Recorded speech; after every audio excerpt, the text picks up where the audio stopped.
Hi, Middletown. This is Jim Palanick, City Manager, and I'm coming to you today with an important message and something that we're taking rather seriously. I'd like to talk a little bit about something that's been going on in our country and has impacted us locally as well, and I think it's important to really reflect on it a bit. Over the last several years, we have seen an increase of groups that have been involved in divisiveness and hate and intolerance and things including white supremacy and otherwise. Something that we would never ever condone, we don't want to be any part of, and it's critically important to work against those kinds of things that are unnecessary, unwanted, and certainly something we would never support in our community or in our country. And unfortunately, some of the symbols that are associated with these groups, they've co-opted things that in the past were parts of normal everyday life or were innocuous or were actually supportive or positive. And we have to recognize in this environment that we may not be able to use those symbols anymore. We have to be sensitive to the issues that they represent.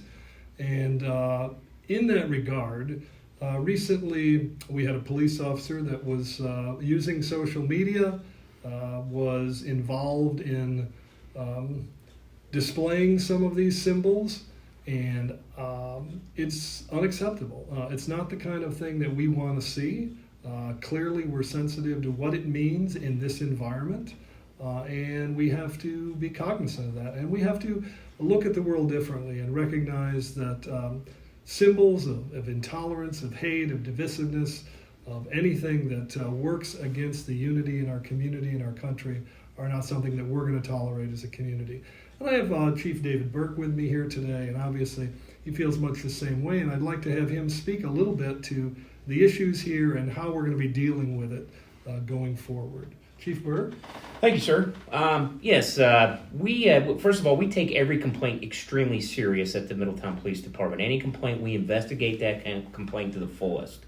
In reference to this incident, we did investigate this incident, and like Jim said, that some symbols in the past that were acceptable are no longer acceptable. We have spoke to this officer. He understands that now. We've also went ahead and had all of our officers trained on social media policy, and they reviewed that. We also have bias profiling training in our policy that every officer gets trained on yearly. And we're also starting RIGHT training, which is racial intelligence training. We're going to begin that in March. And every officer is going to attend that class. So we're doing everything we can for our officers to be highly trained and understands the sensitivity topic this brings. I think we recognize that every individual, every human being has the right of freedom of speech, to believe the way that they wish, to follow politics the way they wish. But when those things infringe on our ability to be effective as law enforcement officers or public servants or public representatives, we're simply not going to tolerate that. Even if the intent wasn't negative, we're going to make certain that we don't reflect that symbolism or that belief such that people take that from it. So we're very concerned about it. We're very cognizant of it. And you simply won't see that again from somebody that represents the city of Middletown.